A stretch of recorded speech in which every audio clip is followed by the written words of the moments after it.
وہ ایک دن کیا ہوا, ہمارے ایک دوست کا پھڈا ہو گیا کسی سے. تو پھڈا جب ہو گیا تو وہ غلطی ان صاحب کی تھی, جو ہمارے دوست تھے ان کی غلطی تھی. اب جس بندے کو انہوں نے مارا وہ جا کے اپنے بڑے بھائی کو بتایا, بڑے بھائی کو بتایا, بڑا بھائی طیش میں آ گیا. اور اس کا نام میں پورا نام لے, اس کا نام فرض کر لو زید تھا, جس نے مارا نا چھوٹے بھائی کو, کسی کے چھوٹے بھائی کو جس نے مارا اس کا نام کیا تھا, فرض کر لو زید تھا. اصل نام میں لوں گا تو وہ بولے گا یار, وہ پھر یہ جملہ مجھے کہے گا جو آگے میں کہنے والا ہوں. تو چھوٹے بھائی کو جب اس نے مارا ہے, غلط مارا, تو چھوٹے نے بڑے کو بتایا, بڑا کیا ہو گیا, طیش میں. یہ آنا چاہیے بڑے کو طیش میں, صلہ رحمی ہے, رشتہ داری کا تقاضا ہے. آج کل تو یہ رشتہ ہی ختم ہو گئے. بڑا کہتا ہے تو اپنی ذمہ داری پہ پٹائے جا. ایسا نہیں ہونا چاہیے بھائی, ایک ریلیشن ہے, پوچھو میرے بھائی کو کس نے مارا ہے, صلہ رحمی کا تقاضا ہی ہے. لیکن یہ پوچھنے سے پہلے اپنی صحت جا کے چیک کر لیا کرو. ایسا نہ ہو کہ دونوں اکٹھے پٹ رہے ہوں, یہ نہ ہو. تو پہلے دیکھ لو کہ ڈولے شولے اتنے ہیں کہ کچھ کر سکتا ہوں میں. تو وہ تھا لمبا تڑنگا بڑا بھائی. تو اس کو جب پتہ چلا نا, اب مجھے پتا تھا کہ یار وہ بندہ آئے گا اور ہمارے اس دوست کو پیٹے گا پکڑ کے. تو میری دوستی تھی, میں اس کو بچانا چاہ رہا تھا کہ یار کچھ سلو صفائی کر لیتے ہیں. تو میں جب اس کے پاس گیا, ان کے گھر گیا میں, تو بڑا بھائی غصے میں بیٹھا ہوا ہے, کہہ رہا ہے ہوا کیا ہے. میں نے کہا ہوا تو یہ ہے. اس نے کہا زید پٹے گا. زید, الفاظ اس کے مجھے اسٹائل یاد آ رہا ہے. میں نے کہا یار ریکویسٹ لے کے آیا ہوں. کہہ رہا ہے یہ ہوا ہے نا. اس نے میرے چھوٹے بھائی پہ ہاتھ اٹھایا. میں نے کہا زید پٹے گا. زید, یہ خبر ہے, یہ نیوز ہے, کچھ بھی ہو جائے زید.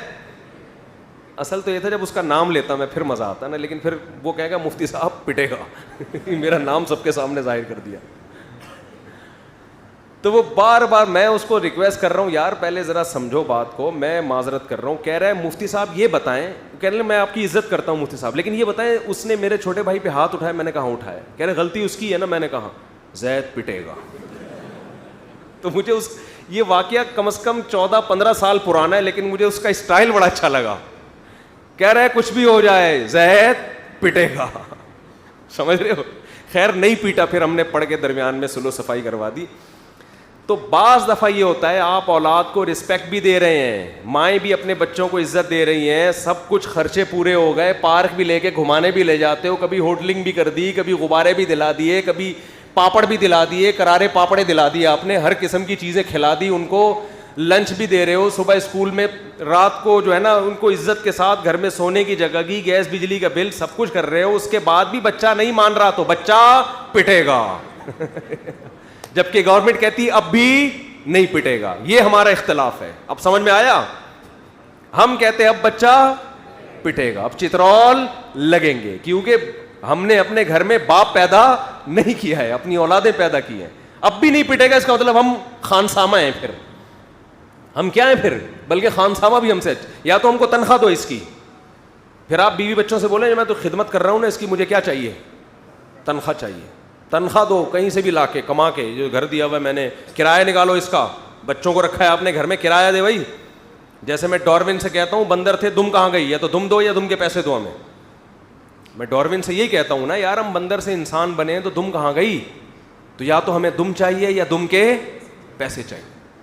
تو بچوں سے بولو کہ اب بھی اگر نہیں پٹے گا تو اس گھر کا جا سائیکل کی دکان کھول, پنچر لگا اور مجھے اس گھر کا کرایہ دے. بیوی سے بھی بولو کہ میں اس پوزیشن میں آ کے بھی آنکھیں دکھانے کے قابل نہیں ہوں, تو اپنے بھائیوں سے بولو اس گھر کا مجھے کرایہ چاہیے, اور جتنے انڈے پراٹھے آئیں گے آدھا تمہارا آدھا میرا خرچہ ہوگا. تو زید جو ہے اس کنڈیشن میں کیا ہوگا, زید پٹے گا. تو اسٹائل بڑا ٹائٹ تھا. کہہ رہے مفتی صاحب کچھ بھی ہو زید پٹے گا. وہ زید کی جگہ وہ نام آتا پھر مزہ آتا, لیکن وہ زید میں مزہ نہیں آ رہا.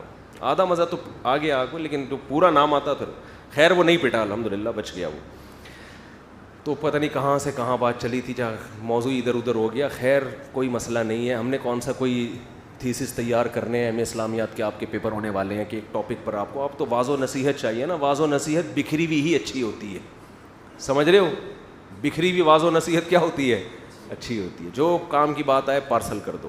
تو جو اللہ دماغ میں ڈال رہا ہوتا ہے ہم یہاں سے کیا کر رہے ہوتے ہیں, پارسل. کہ یار کوئی بھی اچھی بات اللہ ہم سننے کو مل جائے اور عمل کی توفیق مل جائے. سبحانک اللہم و بحمدک نشہد ان لا الہ الا انت نستغفرک.